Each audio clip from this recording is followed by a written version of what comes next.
so that's all right. Okay, I'm going to do a little bit of an introduction in Spanish, and then we'll get to you, all right? We're going to introduce the show a little bit. We're going to have, we've had Jimmy Torano. I'm sure you've known him from Wellington, and he's been with us a couple of times. So he's going to interact with us a little bit on the show, all right? Okay. Does he speak Spanish? Yeah, he does. Perfecto. Ok. Bueno, señores y señoras, buenas tardes. Pues Martín estaba un poquito demorado, ya tenía una reunión con Verdad, obviamente algo seguramente muy importante. Ya está con nosotros, no se les olvide aportar y donar. Numeral me monto a ayudar para la gente que nos necesita y esto se está alargando más cada día. Esa gente nos va a seguir necesitando bastante. Tenemos un especial invitado hoy, Martin Fuchs, número 2 mundial. La mayoría de ustedes lo deben conocer, uno de los mejores jinetes del mundo en este momento, campeón de Europa.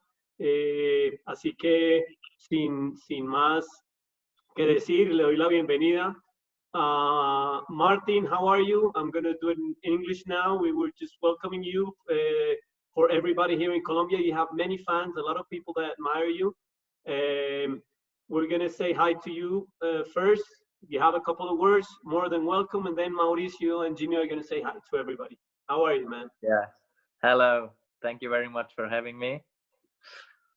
It's a pleasure to get to talk a bit about me and my horses for my Colombian fans. I've never been to Colombia, so that's definitely something that a country that I would like to visit one day, and maybe I can make some contacts today that one day I will have someone that can show me around in your country. For sure, you have many people here that would like to do that. Mauro, how are you? Everything okay? Hello, Juan, Jimmy, Martin, how are you? Hello, good. Hope that everything is well with you, and hope that it's taking care of you with this virus thing. Jimmy, how are you? We're ready to start the show, and like Juan said, thank you for being here. Jimmy, you there? Yeah, I'm here. Yeah, Martin was able to escape Wellington before the virus got too bad. He was here, spent a nice winter here, and he was able to escape and now safe back in Europe. You're lucky. Okay. I had a good time in Wellington, though. I enjoyed it there. Okay. We're gonna start right off with the questions. Martin, you have a little bit of an order, but like I told you, Jimmy is gonna interact a little bit through that. Mauro, you want to start? Yes, of course. Martin, as you know, we're going to ask you a couple of questions and get to know you a little better. And I'm going to start a little with your father. Your father was a very talented rider. Your uncle was an incredible competitor. I believe your mother was also an accomplished rider. Tell us about growing in this environment and also your beginnings as a rider. Yeah, that's true. I come from a horse family, and you've talked now about my my father Thomas, my uncle Marcus, and my mom Renata. But the main figure actually in our family for the horses was my grandfather Matthias.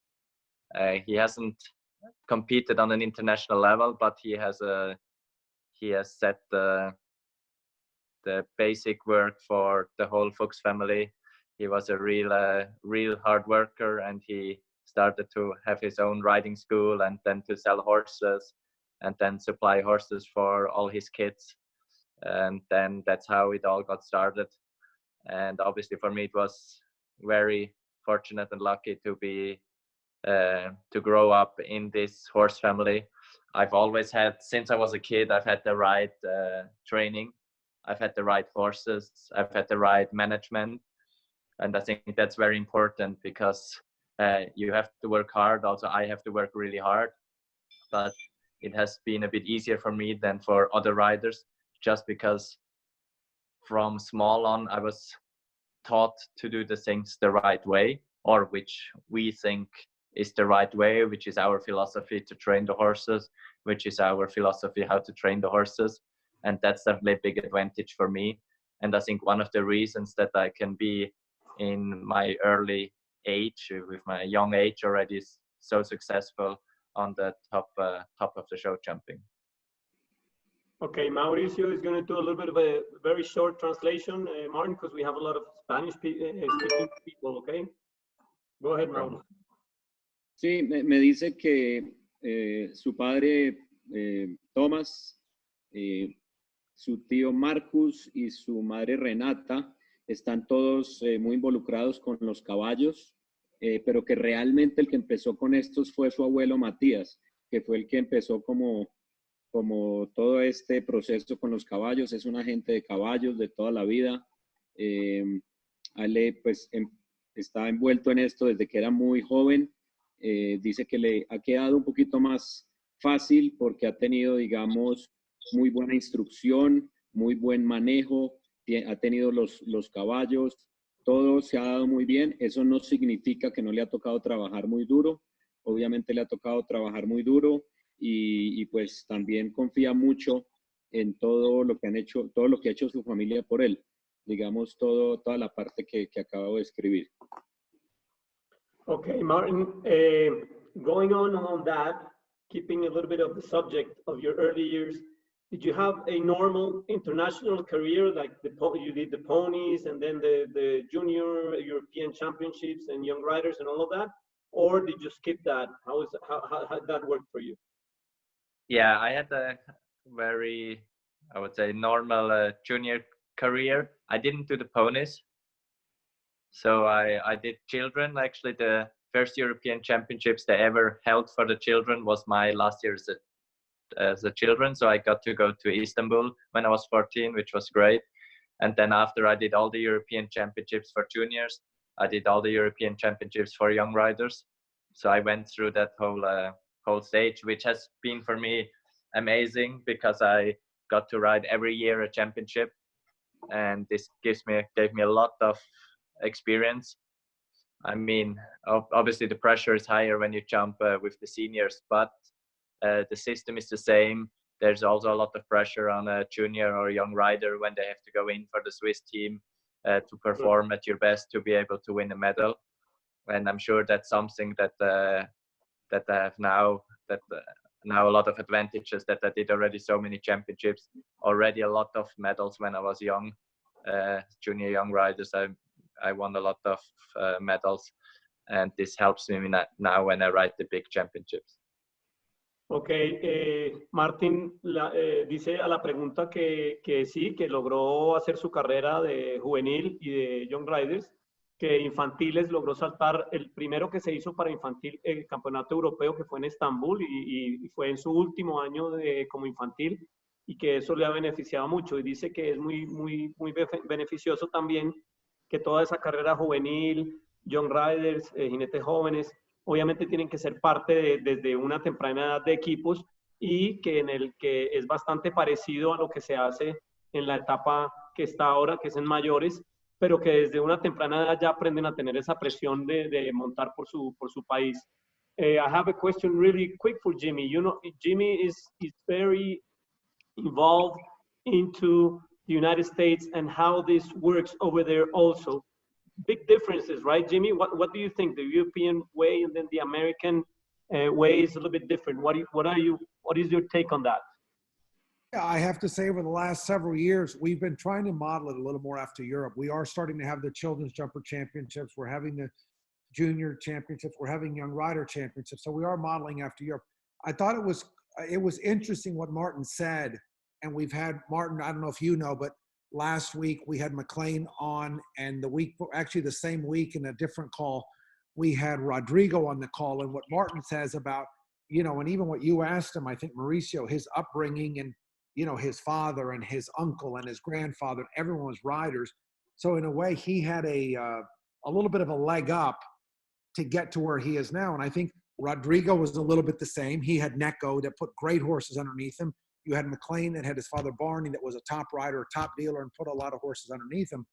So, coincidentally enough, you have them that were very similar, that have gotten to the top level. Then you have like a Kent Farrington or a Beezy Madden.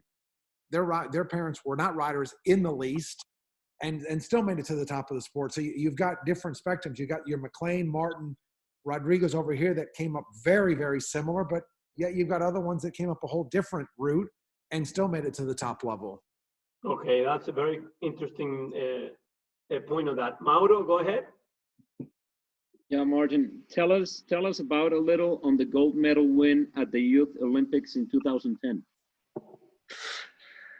Yeah, the Youth Olympics were a very interesting experience because it was very similar to the normal Olympics, except that the pressure and the media coverage wasn't as big. But we've had thousands of athletes. I'm not sure anymore. I think there were 5,000 athletes. We were living in an Olympic village. We were living with the Swiss team. We had a Swiss house. Like, it was really a great experience for me. The level of the jumping was not very high because we had borrowed horses there in Singapore. But still, I think the whole surrounding and the whole experience was just amazing. I was on the team there with Nicola Philipparts, Team Europe. We were also a few other Europeans, but especially Nicola and we stayed very close after that, and we still talk a lot about it, that this was a good experience and a very interesting part of our career. Okay, Mauro, go ahead with the short translation. Okay, sí, que él estuvo en las Olimpiadas pues de juveniles, se puede decir así, en Singapur, que fue en 2010, que fue muy interesante porque estuvo en una Villa Olímpica con el equipo suizo. Es muy similar a los olímpicos actuales. La única diferencia es que no había tanto periodismo, pero atletas habían alrededor de 5,000. Fue una experiencia muy bonita que tuvo allá. Pues obviamente que el nivel no era tan alto porque eran caballos prestados y era en Singapur. Entonces, digamos que esa parte la hizo un poco diferente, pero la experiencia fue fenomenal.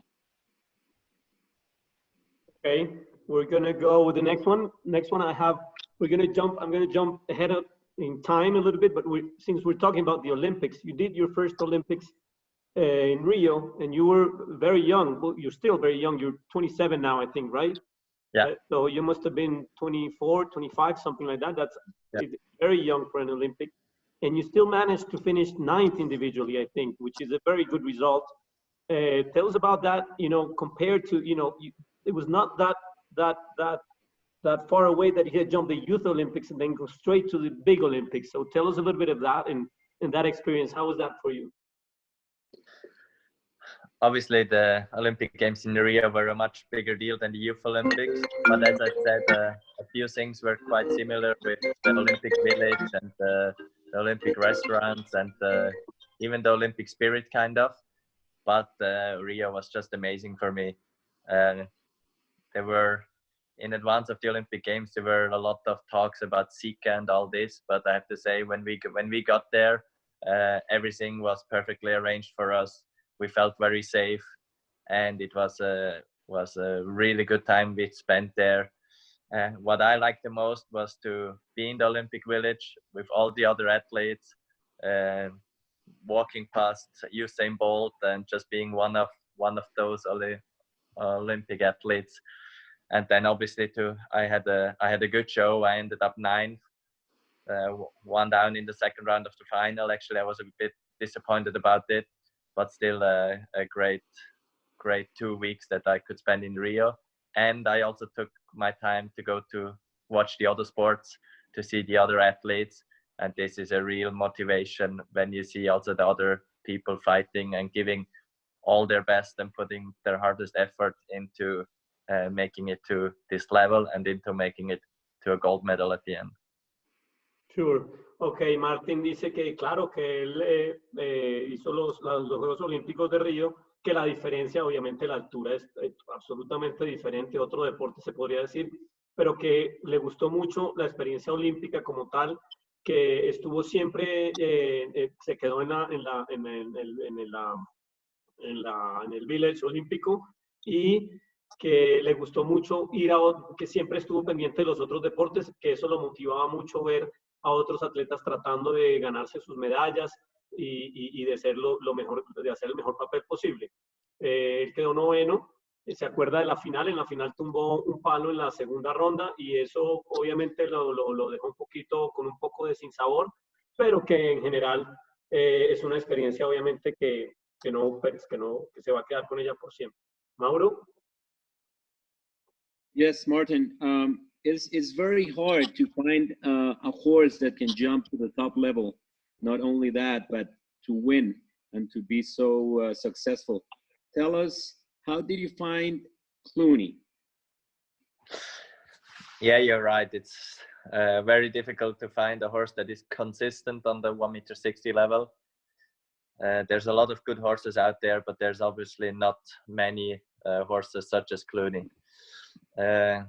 So with Clooney, we bought him at the end of 7 years old.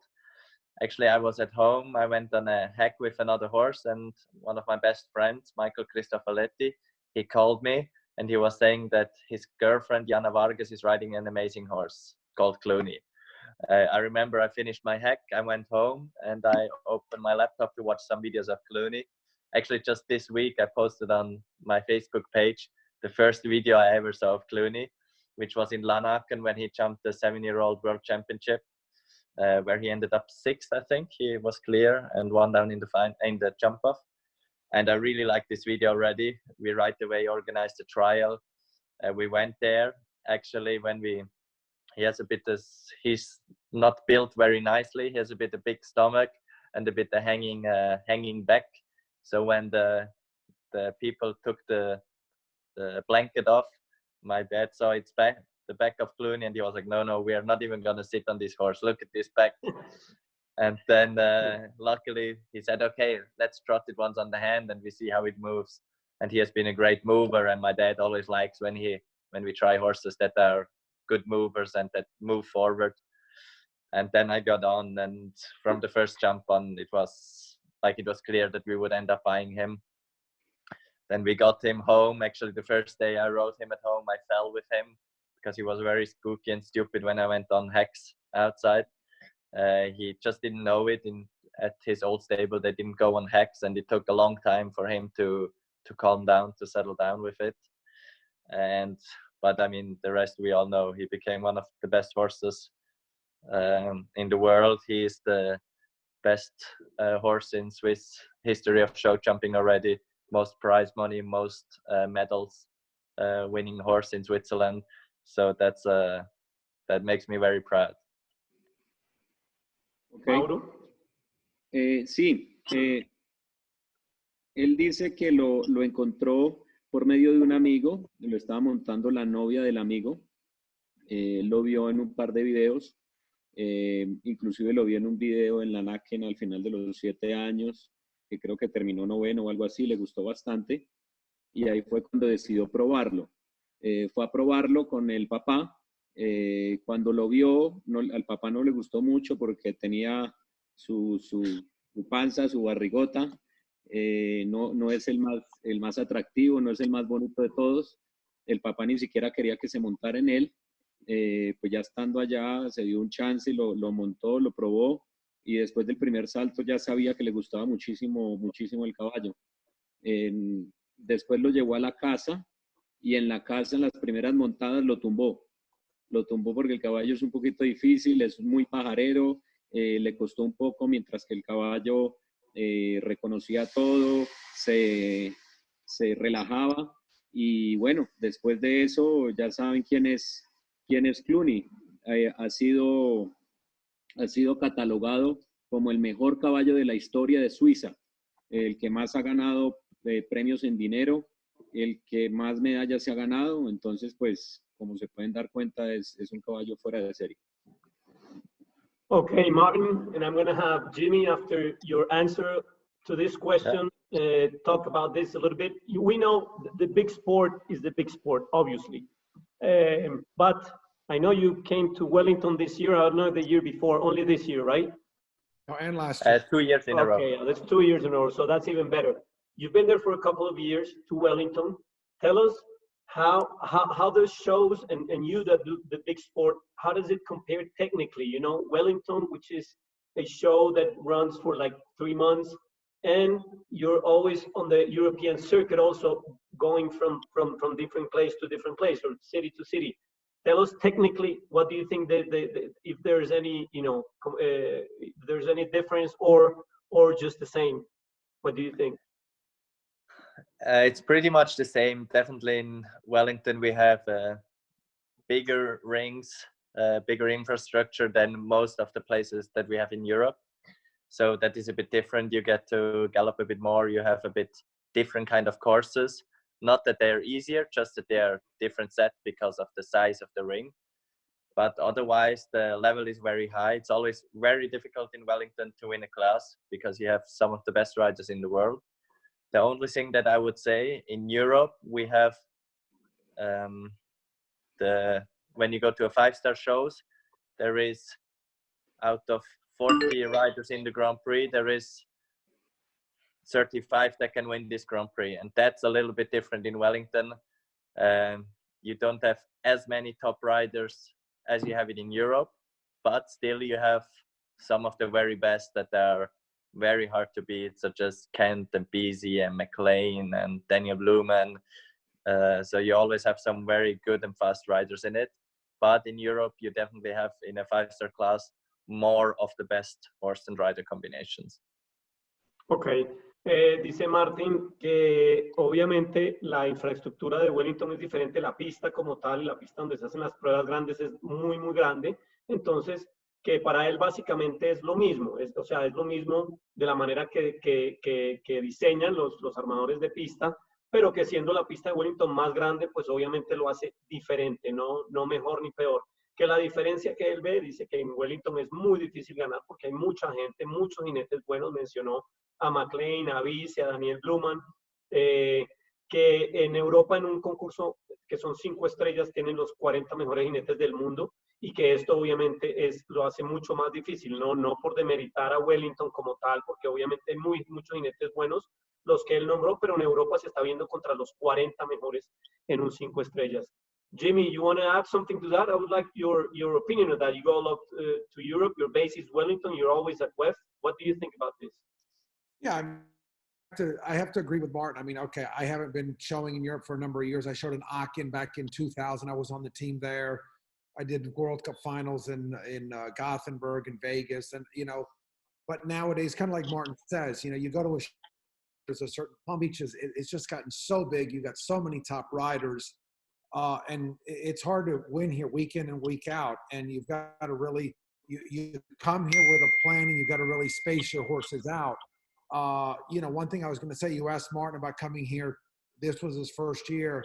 But, Martin now has come here 2019 and 2020, and probably he don't even realize it. But for so many people, when Martin came here, Martin, you had an amazing couple years, silver medal at WEG, and then what you did at Europeans. I mean, what you've done with that horse was incredible. I think, as Juan, as we've discussed, to be able to watch the live feed and watch horses, jump in Aachen or jump here. In 2019, when Martin came here with Clooney, that was such a treat. I mean, it's like getting to watch Michael Jordan play live versus watching Michael Jordan on TV. So for so many Americans, and again, he don't probably realize it, but people were coming out on a Saturday night knowing that Clooney was going to jump. And then this year, obviously, Martin has other plans and had Olympic Games on his sights, and I'm assuming, and so many other things. Clooney didn't come here.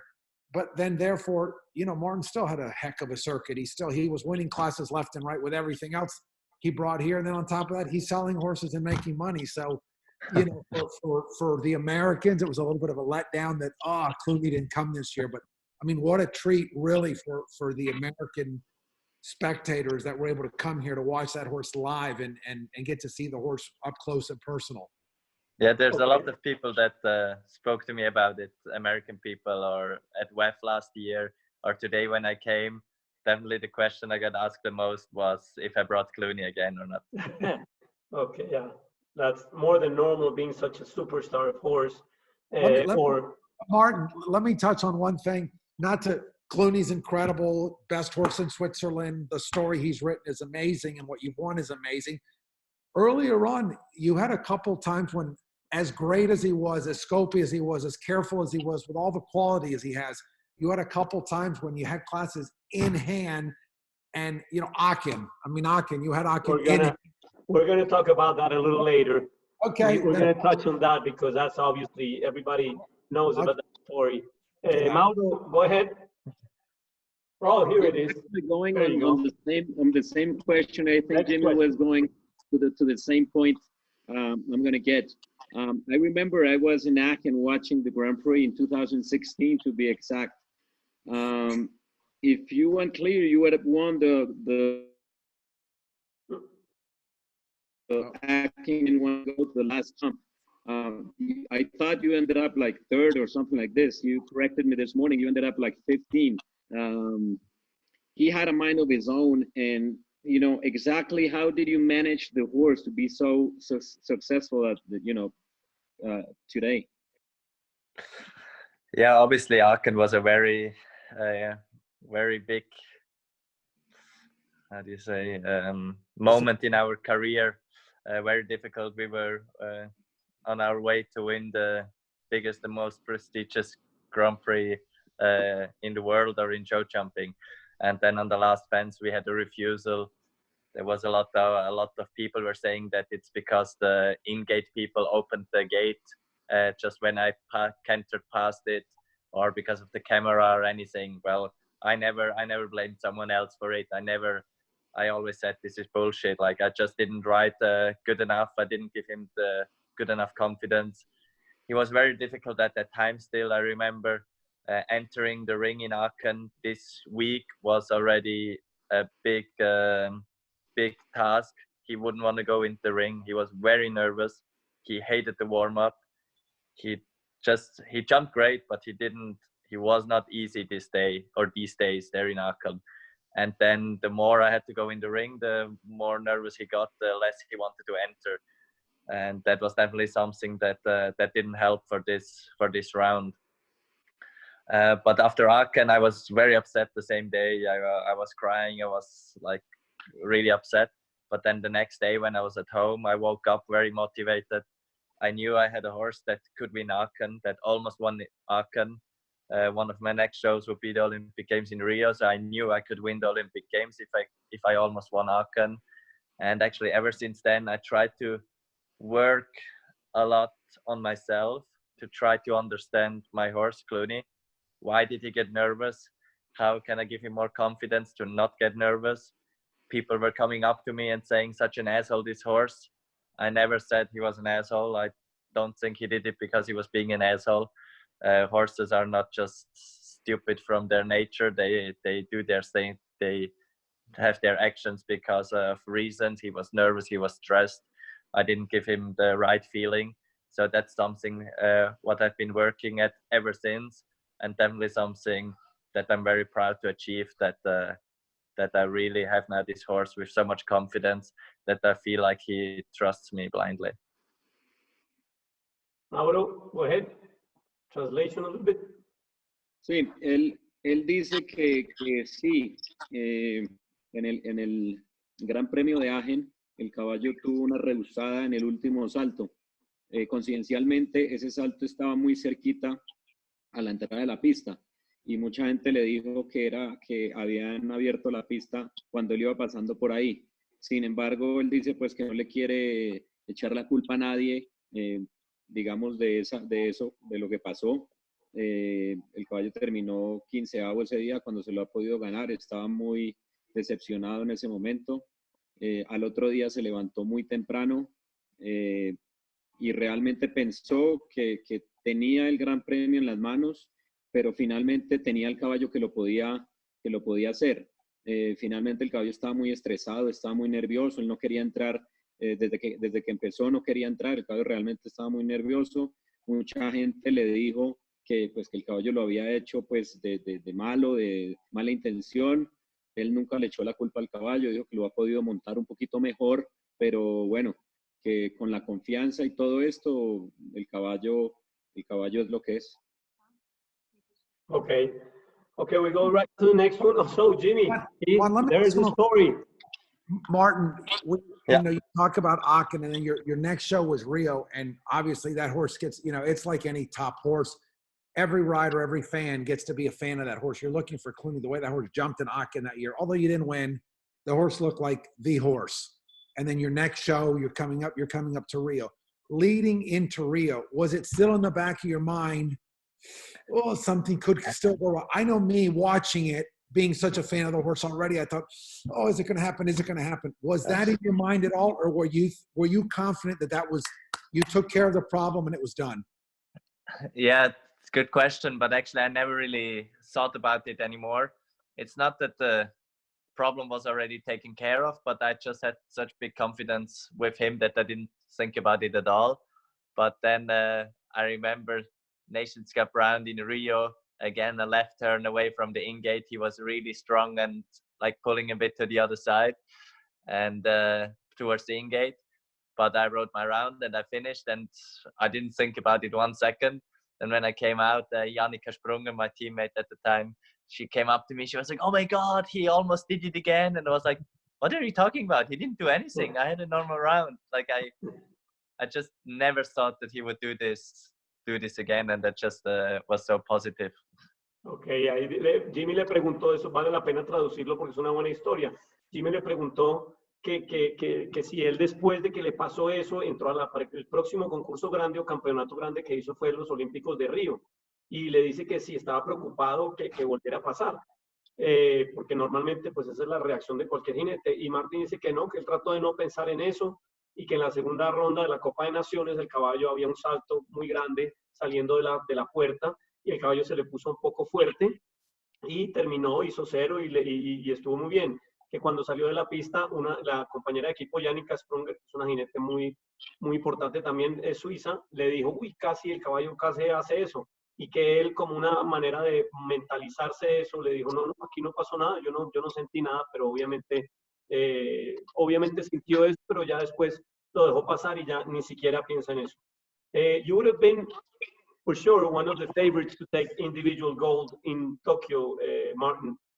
What do you do when, specifically with Clooney? Everybody wants to know about Clooney, obviously, also, but with the rest of your horses, what do you do in this time to keep them busy and keep them in shape? And do you think he's going to be up to that challenge in 2021? I'm sorry, again. Yeah, obviously it was a big disappointment, not just for me, but for my whole team, to not being able to compete in Tokyo this year. Clooney is at the best shape that you can ask for. He has been so consistent over the past few years, but he's so strong mentally and physically that I'm also very optimistic for next year. He's going to be 15 years old, which might be a little old for a championship horse in such hot weather such as Tokyo, but still I think he has so much in himself still that this is not going to be a problem. And obviously also it helps that now we are not showing for a while, so this gives him will give him a longer career, since he's not competing now already the whole year. He didn't jump one class, but still I try to keep him fit at home because he's 14 years old now, so we don't want to let him too long without jumping. So I jump him once a week, same as all my other horses actually. They get ridden 6 times a week. They go on hacks. We ride them on the grass. We ride them on the sand, sometimes in the indoor, obviously, if it's raining. And then we just jump them once a week. 1 week we do gymnastics, some bounces, in and outs, just small. And the other week, actually this week now, we jump them over a course at home. But say the biggest fence was maybe 1.20 meters. We had 8 fences, a triple combination, a double. I jumped everything once and that was it. So I'm not doing a very hard training. But even when I'm showing and competing, I never really jump my horses bigger than 1.20 meters at home. Especially the experienced ones, they go from show to show. So I don't really need to jump them at home. I just try to keep them relaxed and fit to perform. Okay. Dice que claro, que fue obviamente un golpe duro cuando aplazaron los Olímpicos de Tokio, pero pues obviamente no había nada que hacer, que el caballo venía, él y el caballo en un momento increíble, que estaban siendo muy consistentes en todos los campeonatos grandes, pero que él cree que este año el caballo va a tener 15 años en Tokio 2021. Él cree que precisamente este tiempo que ha tenido, que va a tener sin concursar tanto, pues le va a ayudar para llegar un poco más fresco y que seguramente va a estar en los Olímpicos el año entrante. Dice que en cuanto a mantener a Clooney y al resto de sus caballos en forma, los salta una vez a la semana, los salta los trata de montar mucho en la grama, los monta también en el picadero, obviamente cuando está lloviendo, y que él solo les hace gimnasias que normalmente no salta más de 1.20, que les hace muchas pulgas o bounces, como decimos, repetidos, pero muy bajito, y dice que es más, que normalmente su entrenamiento de día a día durante la temporada de concursos tampoco salta los caballos grandes y especialmente los caballos experimentados. Mauro, go ahead. Yeah, Martin, it's very difficult to know what's going to happen as far as competitions, you know, FEI competitions this year. Nobody knows when they're going to start. And, you know, what are your plans, if you can tell us, and if it's possible, maybe next year going into the Olympics? Maybe you're thinking of going to Wellington, or what are your plans, if you can, you know, ask something that nobody knows?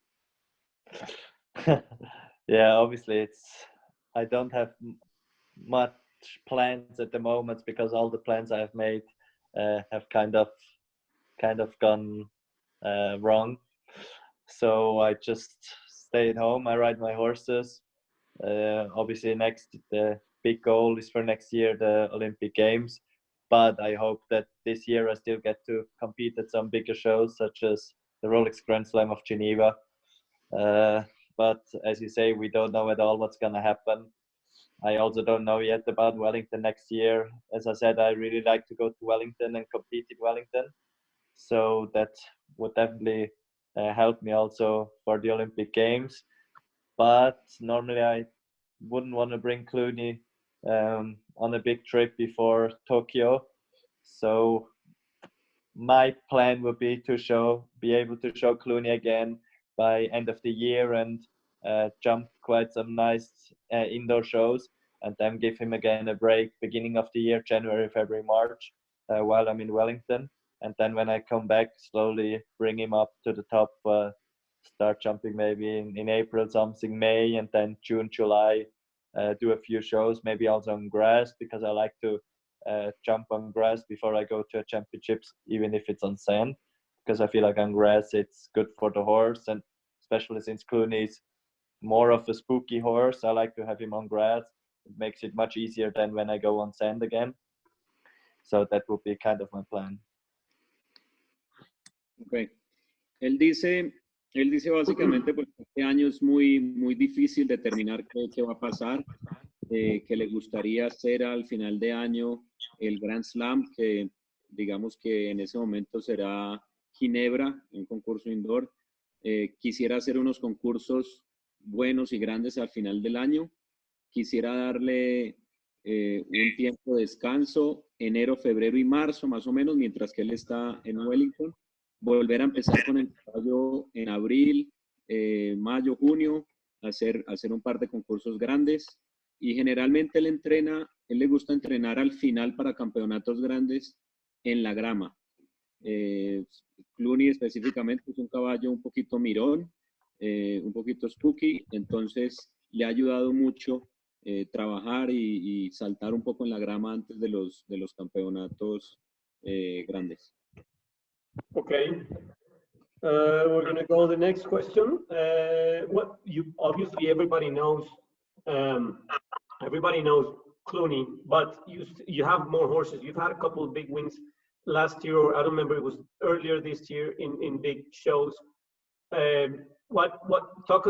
Tell us about a couple of those horses that you have and your string of horses coming up, and do you have the next superstar? Do you think, obviously nobody knows about a superstar until they do the 160 and big classes, but tell us about your string of horses, your young horses, Martin. Yeah, exactly. Like you say, everyone knows Clooney and talks about Clooney all the time. But I was #1 in the world in this year in January, and this was obviously not all thanks to Clooney, because with only one horse you cannot do this. So it was thanks to having a big string of very nice, good Grand Prix horses over the past year and a half. My number 2 is Chaplin, who won the Global Championship last year in Madrid, and Abril is an amazing horse. Quality-wise, he's on the level of Clooney. He has all the abilities, careful as scope. He's the fastest horse I've ever had, so he can beat Explosion in Estoril, so he can really beat like the fastest horses in the world. Just with him, we've had some bad luck with injuries. 3 times he got injured for quite a while. Always a new problem. Strange, he feels like the healthiest horse in the world. He never goes lame. He never has a problem. And then after a win or after a big class, he can have a new injury again, which I hope now we have it all behind us. He's jumping again. He has been showing a small 2-star show when I came home between Wellington. Then I have the Sinner, who won the World Cup in London. Very good horse, careful, not the easiest to ride, but he can jump all the big courses. He placed in a lot of Grand Prix with me last year. We bought him actually off Dennis Lynch last year in January. And he has been definitely a horse that helped me to become number 1 in the world. Then I have Silvershine, who I jumped in Barcelona in the Nations Cup final and also in Wellington. And he jumped the top 10 final in Geneva. He would be my number 3 for Tokyo. First is Clooney, second is Chaplin, third would be Silvershine. He jumped well Aachen and Spruce. He's good in the big rings. 11-year-old horse, but I just have had him for a bit more than a year, so he's very exciting. Then a horse which we bought at the European Championships last year in Rotterdam. My dad actually bought it off the Spanish team, Tam Tam di Vallon. Great horse too. I rode him a couple shows. I won the German Masters in Stuttgart. He won the Grand Prix in Verona on Saturday.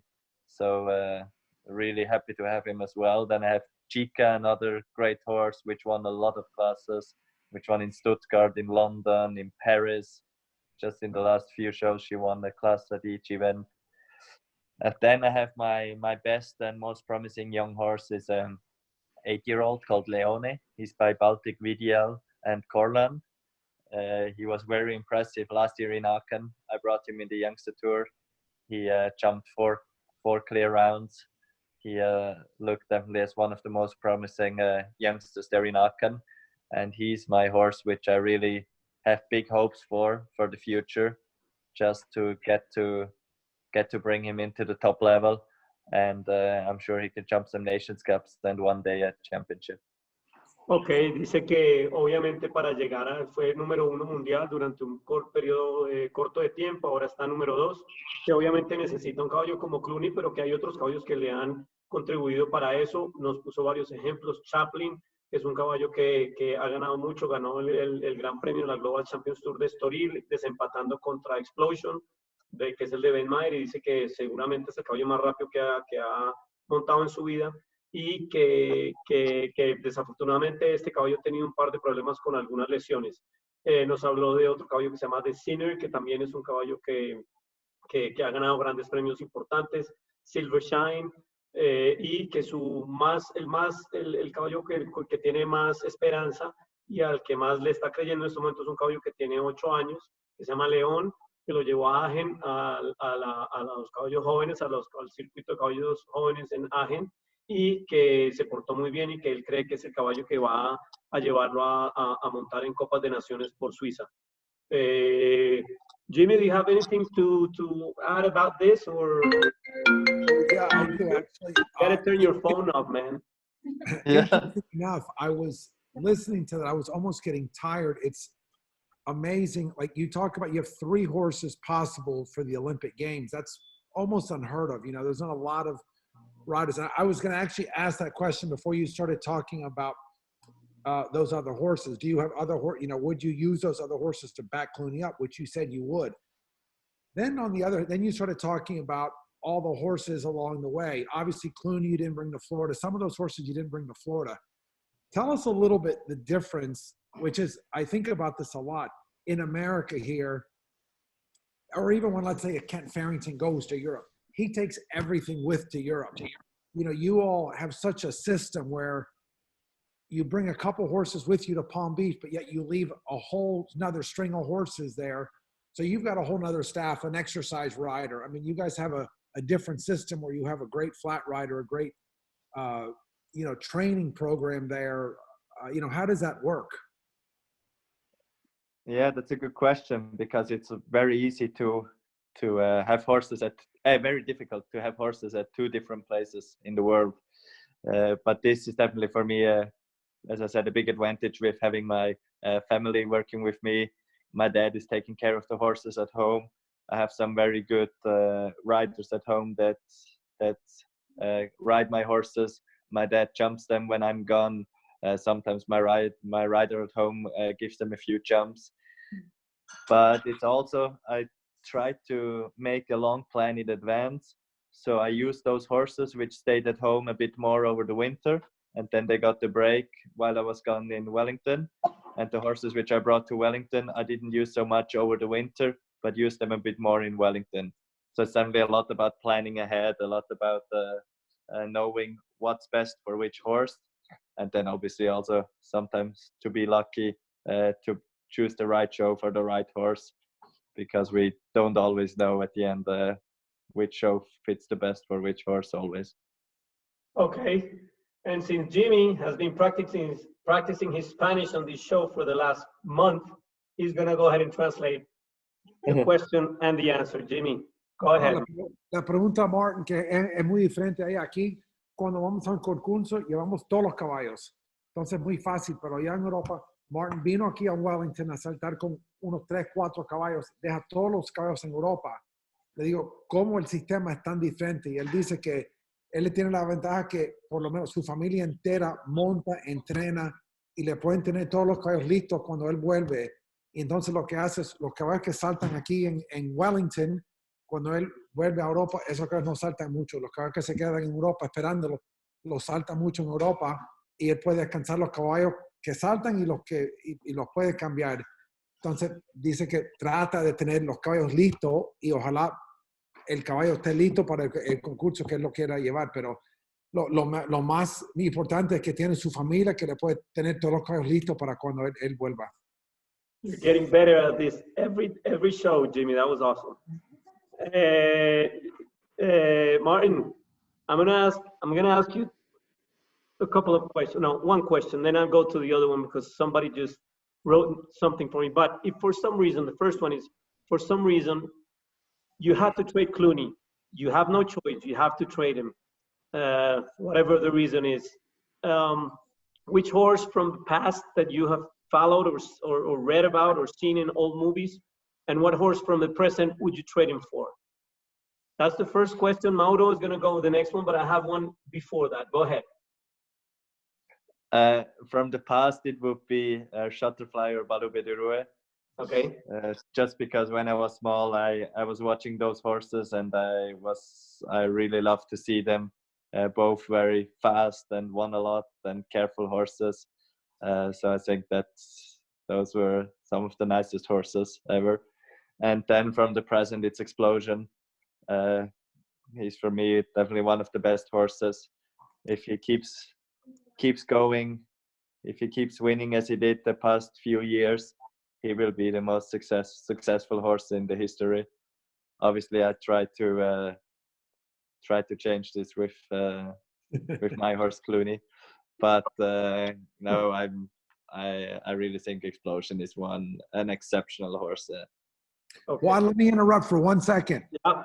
We've talked about horses. You asked Rodrigo, you asked myself what horse I would want to ride, what horse he would want to ride.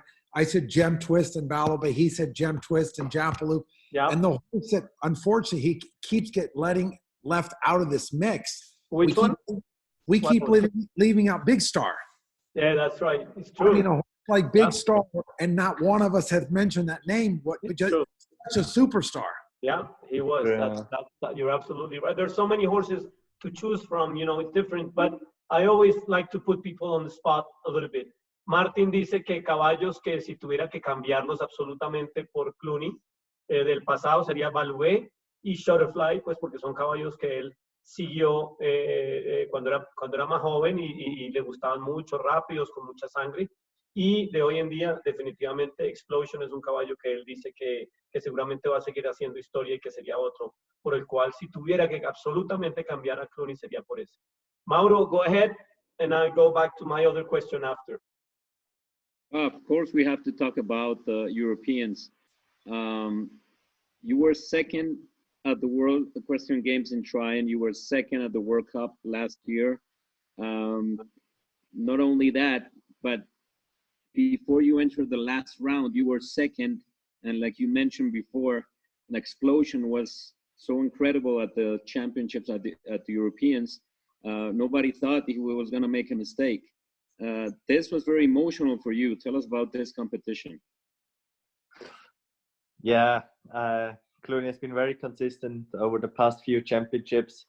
So with being second in Tryon, it was a huge success for me, and the first individual medal of the Swiss show jumper in the history. So that was a really big deal for me. Then second at the World Cup final, I was a bit disappointed. Steve beat me. I wasn't disappointed that it was Steve that beat me. I was just disappointed with my round on Friday at the time when I had a rail down, which I just made a slight mistake and gave away the win for the World Cup final. So I really wanted to go to Rotterdam and be on top this time. Didn't have a great first day. Table C, I had a rail down and wasn't super quick. And after that, I jumped clear round in every course. But then obviously Ben, Mare, and Explosion were still left to come. They haven't done many faults throughout the whole year.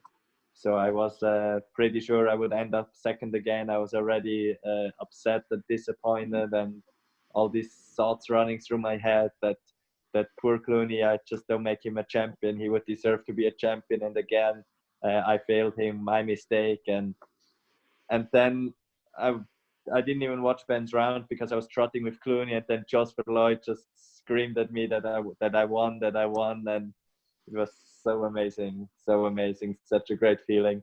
Very proud of the horse, very proud of me, and just so nice to be after my godfather Willy Melliger, who sadly passed away. I was the first Swiss after him to win the European gold medal. And that was also very emotional for me when I was on this podium. I had a lot of thoughts that went to my godfather Willy Melliger and to my grandfather Matthias, who really started my career. Mauro, go ahead with the translation. Él dice que sí, efectivamente fue segundo en Tryon en el Campeonato del Mundo. Eso fue algo muy, muy exitoso para él, digamos, estaba muy contento. Después quedó de segundo en la Copa Mundo, ya digamos que ya realmente quería estar en el primer lugar. Quedó de segundo detrás de Steve. Gerda no le dio tan duro porque era Steve el que le estaba ganando. Y después cuando fue al Campeonato Europeo realmente sí estaba muy enfocado en eso. Tuvo un primer día en la tabla C no tan bueno, tumbó una vara, las cosas se compusieron un poco y al final Ben Maher pues estaba saltando muy consistente durante todo el año y cuando él ya salió de la pista dijo pues qué decepción para mi caballo, siempre lo he dejado abajo, es un caballo que realmente se merece ganarse un campeonato, yo lo he podido montar mejor, digamos que ya estaba pensando que iba a quedar otra vez de segundo y creo que Axel Berloy le dijo que se acaba de ganar el campeonato europeo y no la podía creer en ese momento porque ya se veía segundo otra vez y pues que se le pasaron muchas emociones en la cabeza finalmente por esto y porque el padrino de él, Willy Melliger, había fallecido un tiempo atrás y por su abuelo y fue todo digamos como un total de sentimientos lo cual lo hizo muy, muy emotivo este campeonato. Okay, Martin, I'm going to change the next question a little bit. I know we had some of them, or not most of the questions have been set, but I'm going to change because I have a friend of ours, writing to us. I'm giving you a little bit of time to translate it, but it's Daniel Bluman. He's a big admirer of yours and your whole family. And, you know, he has a big connection. Colombia. Is he watching? He showed for Colombia for a long time. Go ahead. What now? Is he watching, Daniel? I don't know, because I'm looking on the list, but I can't see him. I'm sure he is, but his phone is not, you know, is not marked. But he's a big admirer of the Fuchs way, or the Fuchs way of working. And he wants us to know, what does that mean? Go ahead. What does that mean? Yeah, the Fuchs team. Here, I'm gonna even almost read it to you. He says he's a big admirer, and he's one of the best. The team Fuchs has one of the best programs in the world. What does that mean? I think it's very hard for me to explain this, because for me it's not. I don't look at this one of the best programs in the world. I look at it. I look at it as the only program there is for me, because that's how I was taught. That's how I was raised.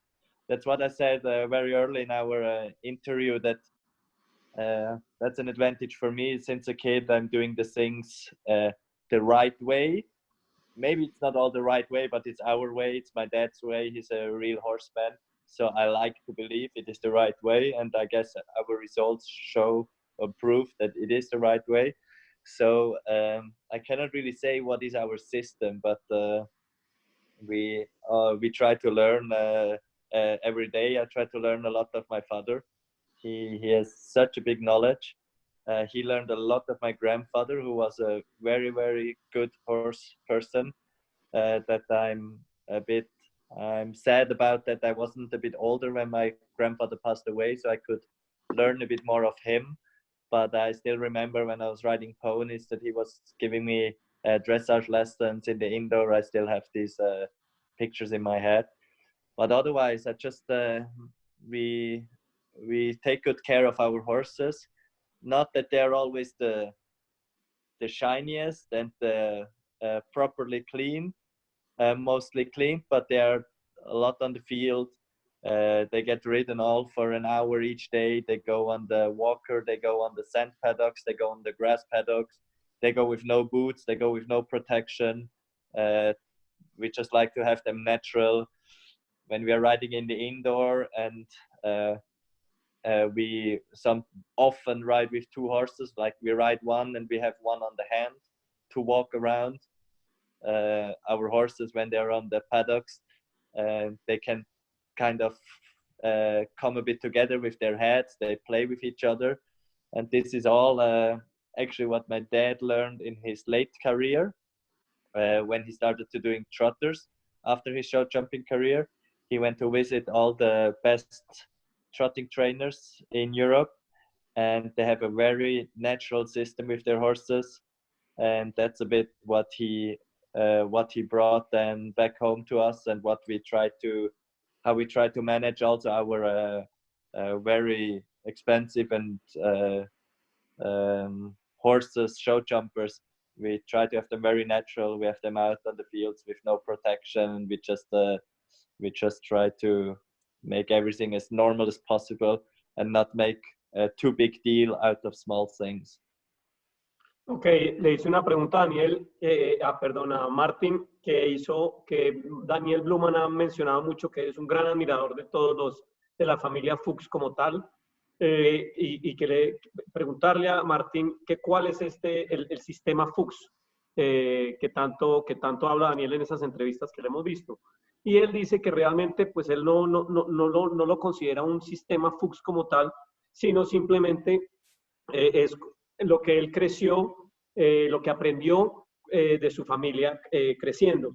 Dice que los caballos de ellos de pronto no son los que están así perfectamente peluqueados y limpios y todo, sin estar sucios, obviamente, cuando van al concurso, porque les gusta mucho la manera natural, y que en la casa los mantienen mucho afuera, en los potreros, que es más, en los potreros no les ponen protección, no les ponen tendoneras, y eso es pues obviamente hoy en día bastante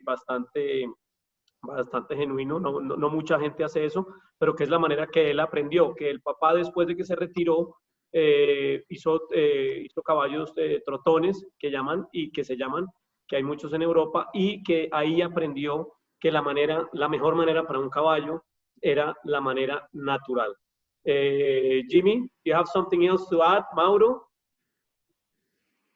Yes. Oh, that's interesting.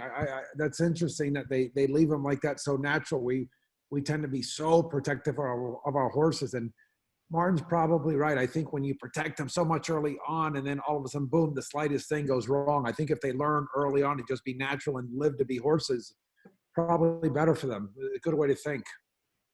Okay, before Mauricio, we always have 3 questions since we have a very successful young rider. We're gonna have 3 young riders also that have been successful in their careers here in Colombia. We're gonna have Eduardo Nieto, we're gonna have Luis Villegas, and we're gonna have Sebastián Fajardo asking you a couple of questions. Like I told you, they're all young riders that I'm sure they have a very good question each for you. Of course. Los 3 que les dije, por favor. And Mauro, go ahead. Last question for Martin. Yeah, I have two more, and that's it. Probably you're tired. It's really late in Europe right now, and it's a question that I have asked a lot, and for you it could be a really nice question because it's the following: do you think the world rankings should be as a horse rider combination? Because if you know, it's a really good question for you, especially with the combination that you have with your horse. I don't think so, no. Like you said, it's a good question for me because I would have been number 1 with Clooney. I don't remember 1.5 years ago or 2 years ago. He was the best horse in the world for quite a long time, point-wise. But I do think we are looking for the number 1 rider in the world, and we're not looking for the number 1 horse rider combination in the world. So I think it's important for a top rider to be able to win on many different horses and not just to be able to win with 1 horse. And that's something what I admire my colleague and friend Steve so much for, Steve Gerda. He manages with many different horses over a long period of time, over many years, to win big events, to win big championships, and just to have always different horses being able to win at the biggest events in the world. And I think that's why he has been the number 1 for 15 months, except this 1 month where I wasn't. Yeah, one more, Mauro. Dice, voy a rápidamente. Dice que piensa que no, que debería ser, el ranking debería ser por jinete, porque eso demuestra a través de los años la cantidad de caballos que ha tenido, los diferentes tipos de caballo. Digamos que seguía un poquito su amigo y su colega Steve, ¿verdad? Que ha llevado ya 15 meses de número 1 en el mundo. Una excepción, un mes que él estuvo de primero, pero básicamente es eso, que es de tener caballos y de saber cómo manejar esto. Le voy a preguntar una más, Juan. Hágale. Martin, I think I'm going to ask you just one last question before you go. Next week, for our viewers, nobody knows until now, but we're going to have Ben Mayer next week. And before you go, do you want to ask him something in our program? I will let him know that this question comes from you. Ask him why he never answers my messages or calls me back. Okay, that'll be good. Okay. That'll be good. I will do that. Okay. Okay. So, Jimmy, you have anything else? We're going to go to the questions now to the people that are watching. Or... No, I think we're good. Good. Okay. And so we're going to have Eduardo Nieto. He's a young rider here in Colombia. He has been very successful here. He's been a couple of teams already he's been part of, and I'm sure he would like to ask you a couple of questions or one, just one. We don't have too much time. Eduardo? Yeah. Hey, Juan. Hey, Mauricio. Hi, Martin. Thanks for joining us today. One thing that I'm curious, you've been, of course, very successful since a very young age. We're around the same age. At any point in your career, did you consider doing something different other than being a professional rider? Did you ever consider having a normal job, having a regular career, or at what point did you decide that that's at what point did you decide that that was what you wanted to do and that's the dream that you wanted to pursue? It was always my dream, and I always knew that I would want to ride and be competing, be show jumping at the top level. So no, I never really thought of something else. Sometimes though, like now during this crisis, I enjoy also staying at home. I enjoy having, it's not normal now because of Corona, but kind of a normal life, to not travel every week, to just stay at home, work with my horses, and enjoy my time at home. But I'm definitely very excited when the shows start going again. Okay, thanks a lot. Okay. All right, we're gonna have next another young rider. Like I tell you, it's a young rider meeting now. Good. So we're gonna have another rider here from Colombia. He's been also here. Let me look for him. I can't find him now. ¿Me ayudas acá? Luis Villegas. Okay, he's been successful here also nationally. He was in Wellington for a while also. He lived in the States for a little while. And I think, is he off? Maybe he got a little shy. So we're gonna go straight to the other one, which is Sebastián Fajardo, another very young rider here. And I can't find anybody now. There you go. Here he is. There you go. Tian. Juan, there you go. Can you hear me? Hello. Yeah. Go ahead. Hi, Juan. Hi, Mauricio. Hi, Martin. I'm a huge fan. It's very nice to meet you. And well, I just wanted to know. Well, I know you talked about Aachen and then Rio. How you, after a bad show, how you deal with that and make it into something positive and not let it snowball into a bigger problem? And how do you transform that? Yeah, that's definitely not always very easy, and it also doesn't always work. Aachen, it really was a special. Like, I was very upset when I came out of my course. I trotted along the warm-up. I got off Clooney. I gave him to my groom, and I went in a corner and I just cried for 5 or 10 minutes. But then, as I said, the next day I woke up very, very motivated.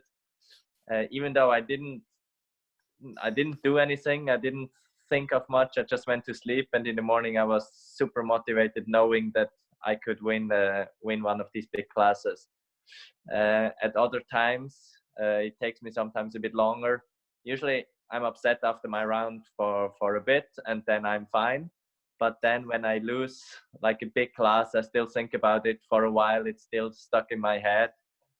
Not like that I would be crying or something, but it does follow me around when I know that I made a rider's error, and it's very hard to kind of forget about it. And then I don't actually try to forget about it. I think about it. I maybe watch the video again, and I think, why did I do the mistake, and what can I do to not have it happen again, to be able to win the next time and not lose because of a rider's error. Okay. Thank you very much. Thank you. And we're going to have one more, since Luis got a little shy about his question. This one's going to be a surprise. We didn't mention it to him, but Santiago Lizarralde, I'm sure he's another young rider from Colombia. He lives in the States now, and he's ridden up to Grand Prix level here in Colombia, and I'm sure he has a good question for you. Santi, let me... Thank you very much, Juan. Thank you very much for being with us. It's a question regarding an aspect that you mentioned at the beginning of the conversation, and you said that your horse, mainly Clooney, you're gonna give him like a resting season at the beginning of the year. You said during the winter season the horse gonna lower its revolutions, and you're gonna give him like a rest period. What do you exactly mean with that resting period? It's that you stop riding him, or you just stop jumping him? What do you mean by in those terms? Yeah, he gets ridden all the time. We never stop riding him. He gets ridden 6 times a week, even when he has a break. But he doesn't jump for a while. Like sometimes, usually we try to not jump him for 2 months. That he doesn't do a jump for 2 months.